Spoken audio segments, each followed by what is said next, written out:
to the Liberty Blue Jay basketball press conference. Thanks for coming today, and we can talk about a variety of things. We had a good week last week, and beating North Kansas City in our opener, and then going to Fort Osage on Friday and winning there in a tough place to play. 78-56. We have Park Hill tonight, and we have Blue Valley West Saturday. So some things we've gotten accomplished we're proud of, but we have a lot of improvement to make, and so we're looking to get a little bit better tonight and also this week in preparation for our High B shootout on Saturday. So I'll open up the floor for questions at this time. Yes? What are you guys going to do to keep your winning streak up? Good question. Yeah, we do have a 2-game winning streak, so we're happy to get off to a good start. Well, I think primarily against a really good Park Hill team, it's going to take a wide variety of things. Number one, defensively, Park Hill, they do a really good job of shooting the three-point shot. They beat one of the favorites in our conference, Blue Spring South, last week. They made 12 three-pointers. They were 12 of 22 behind the line. So that's phenomenal. Another game, they made 9 three-pointers. I don't think we've made 9 in 2 games. In fact, I know we haven't. But needless to say, our defense is going to have to play particularly well tonight, especially our perimeter play and guarding those three-point shots. Offensively, we still want to shoot high percentage shots. We want to use our athleticism and play good team unselfish basketball, which we did a pretty good job of last week. So we want to continue that on the offensive end, but defense, we have to step up. That's where it's going to be won tonight. Yes? Could you just compare the level you guys are playing at this point in the season to last season? That's a good question. You know, where are we at right now as compared to a year ago? First of all, we had 3 more games under our belt last year because the weather, unlike this year, allowed us to travel down to southwest Missouri and play 3 games at Springfield Kickapoo. And so we knew a little bit more about our team last year than we do this year because we weren't allowed, the weather didn't allow us to go to Fayetteville this year. The one thing that I'm pleased with, that I've seen, especially last week, I knew we had depth, but the quality of depth was displayed last week, and I thought the guys off the bench did a really nice job of contributing on both ends of the floor. So I think, number one, I think we're deeper than we were last year. So I think we need to use that to our advantage, and I think we will. But I think one thing that we still need to figure out is how we're going to play when the game could go either way. We've won a couple games by 20-plus margins now. So even though the game Friday was close at halftime, we played well in the second half, and we ended up winning by 22 points. So one of these times we're going to figure out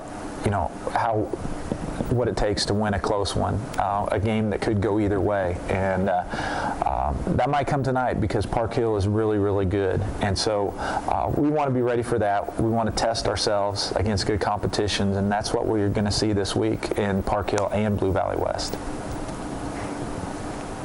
Other questions? Yes? Can you recap last week's game? Pardon me? Can you recap last week's game? Yes.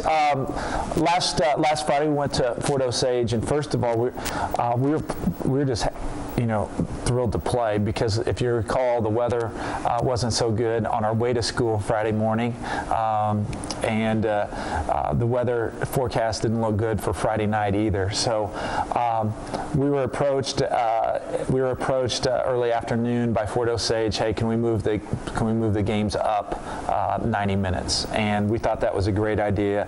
And fortunately, our administration and our transportation department, credit to them, they had to adjust their schedule, and they did so without any hesitation whatsoever. So we're appreciative of the opportunity, number one, to get over there and play. And then we got off to a good start. We had a 16-point lead in the second quarter. We were playing well.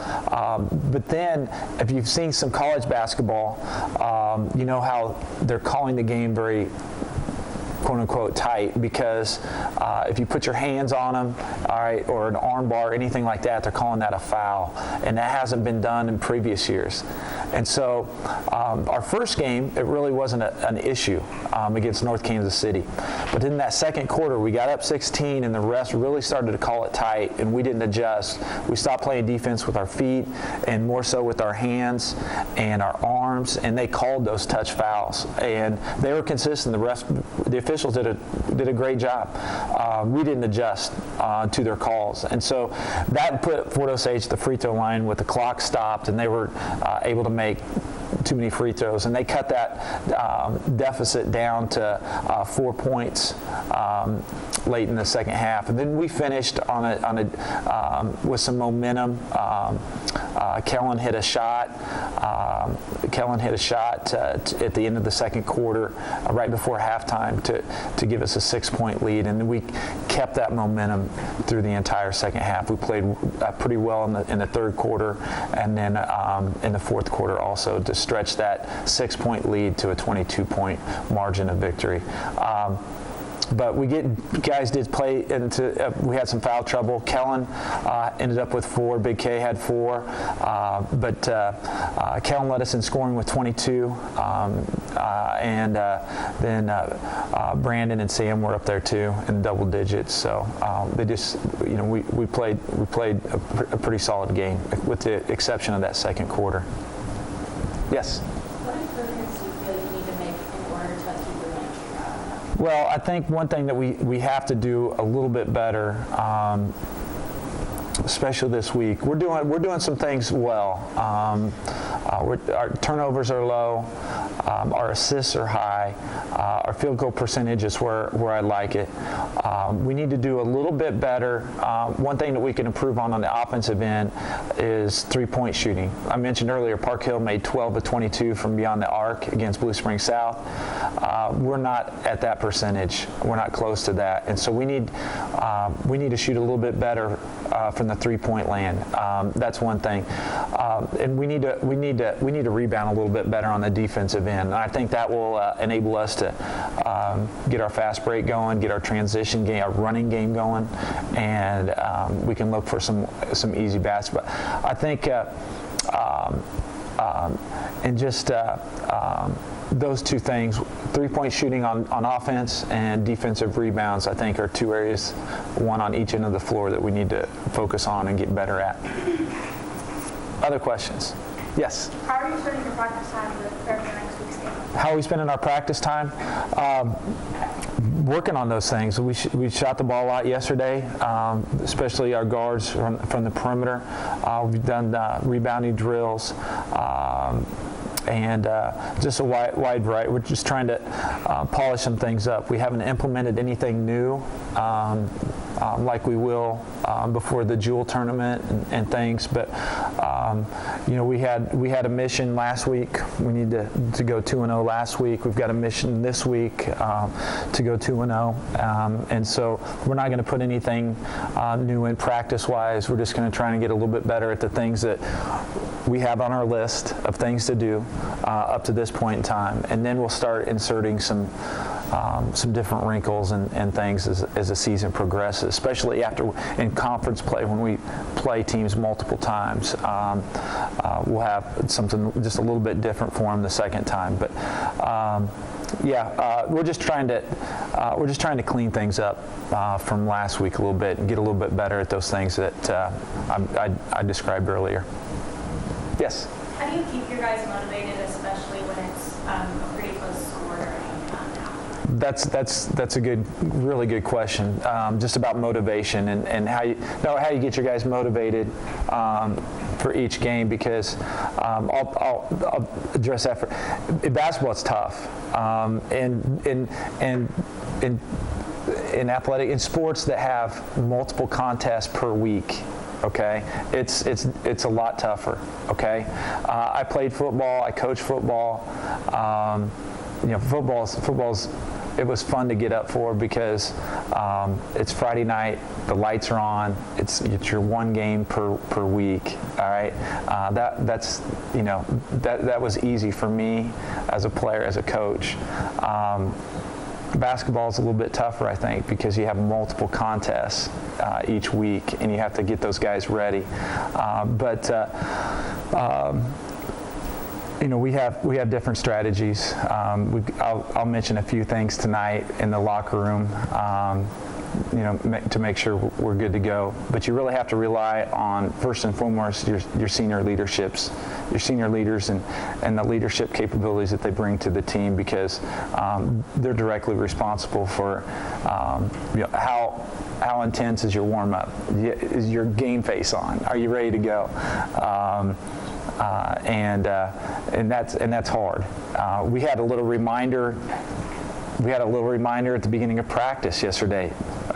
They did not meet my expectations, and so they just got a little reminder, this is not how we practice. So it's hard, but we have good seniors, we have good senior leadership, and they're competitive and they want to win, and so it's a little bit easier that way. When it's a close game, hey, I'd rather win than lose, and we have competitive guys on our team that have that same attitude that I do, and I think that helps overcome those tense situations. Close game at halftime, okay, what are we going to do to motivate and get them ready to go? So we use a wide variety of things, but basically it comes down to how bad our leaders want to lead and win. Yes? Who are those biggest leaders of your team? Well, I think our captains, Brandon Moultrie and Kellen Turner, are captains this year, but it's more than just that. We have a wide variety of leaders on the team that lead in different ways, and I've mentioned sometimes they lead by performance and by work ethic and by verbal nature. So everyone chips in and does a good job. We're out of time, so thank you for being here today. We appreciate that, and we will see you in January, I believe. So I hope you have a great holiday, and good luck on your finals, guys. Study hard.